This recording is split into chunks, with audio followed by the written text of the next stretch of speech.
uNkulunkulu wathi esedalile konke, esemdalile uAdam, wasethi othi ngimenzele umsizi wakhe ozomlekelela. Shukuthi mina ngokubuka kwami shukuthi umuntu mangabe umlekelela ku something yena asuke leader kuyona into aphethe iplan yakhona umuntu into aphethe direction yakhona mase wena uyangena uyalekelela ukuze leyo plan yakhe ibe successful. Ingendlela mina engiyibuka ngayo le ndaba iyaqala kanje lento. Ngisemathandweni ke neyami indoda tall, dark and handsome. Uthando lwethu liyashisa, luhle, lufudumele. Yabona like sikwi-committed relationship. Uyabona leya ndoda mangasivuka ekseni sayisangifuni ngingayishaya because sisemathandweni ngale ndlela. Ngicela ukukutshela ukuthi ziqala inkinga ke manje. Hayibo umuntu ngoLwey'hlanu sijwayele ukuthi sibe ndawonye after work. Hayibo nansi inkinga ingena, nanka amanzi engena endlini. Umuntu usenokubuya late endlini. Ngihlale bafethu ngimlinde ukuthi angimfonele kodwa ngiyibambe. Uyifonela kanjani indoda endala eyazi kahle ukuthi kumele ibe sendlini because nihlala ndawonye, you are keeping. Nikipitile nina nobabili nivumelene ukuthi let us keep it so that we can save money and have more money for our wedding and have more money for our house. Ukuze ngikwazi ukuthi ngikushade, ngikwazi ukukulobola uthi save imali ngalendlela. Ake bafethu hey ingicasule lento kodwa futhi ngiyibambe ngingafuni ukuthi ngimbangele isicefe indoda endala eyazi kahle ukuthi kumele ngabe igodukile iyaza endlini. Ngelinye ilanga ngithi othi ngike ngigeze nami ngibe muhle ngigeze ke bafethu. Ngigeza nje because ngifuna ukumfakela ijealous. Yabona mengiqeda ukugeza ngiyiphopothe ngiyimakeup ngifake ingubo yami emnyama encane. You know every girl unayo lo ngubo leyo emnyama encanyane emhlala kahle. It's a must. Wonke ugirl kumele abe nayo lo ngubo eblack.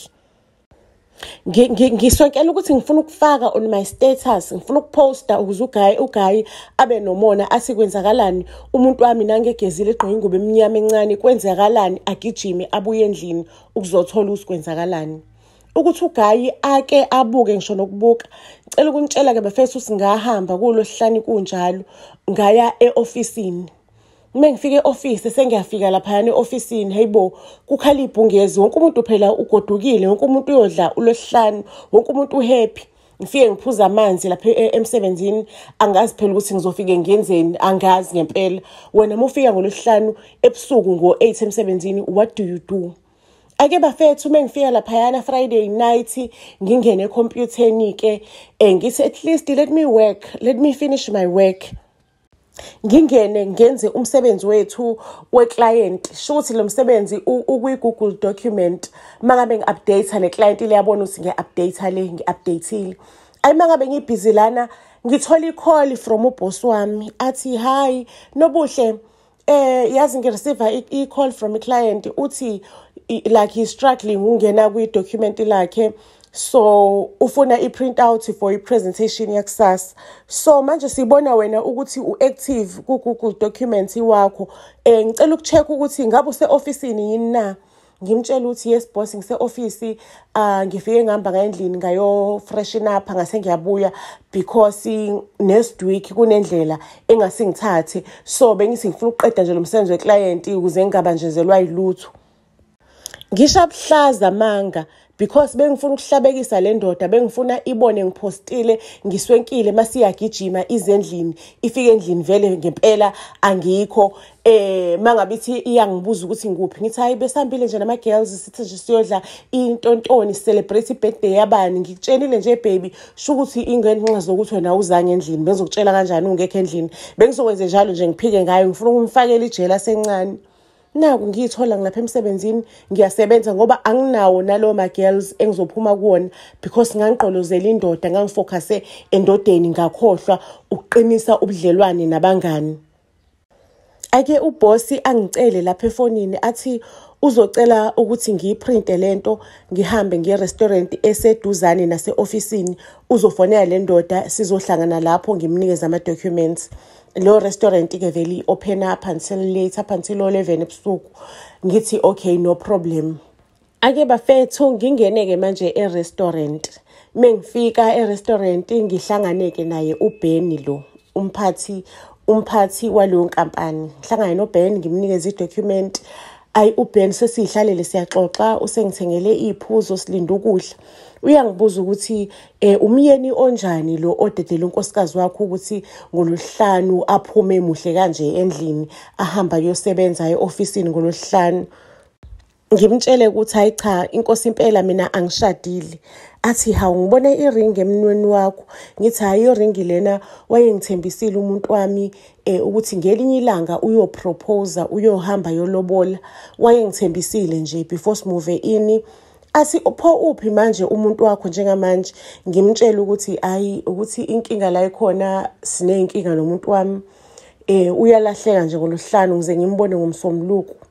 Mhlawumbe ubuya ngesonto ntambama eselungiseleke emsebenzini nje ukumbona kahle ngimbona ngomsombuluko. Athi yazi ukuthi amanye amadoda ayeke ubuhlobo njena wena udinga indoda ezovela nekhiphe lo promise ring ikufake the real one. Promise ring ikwani udinga nje the real ring wena.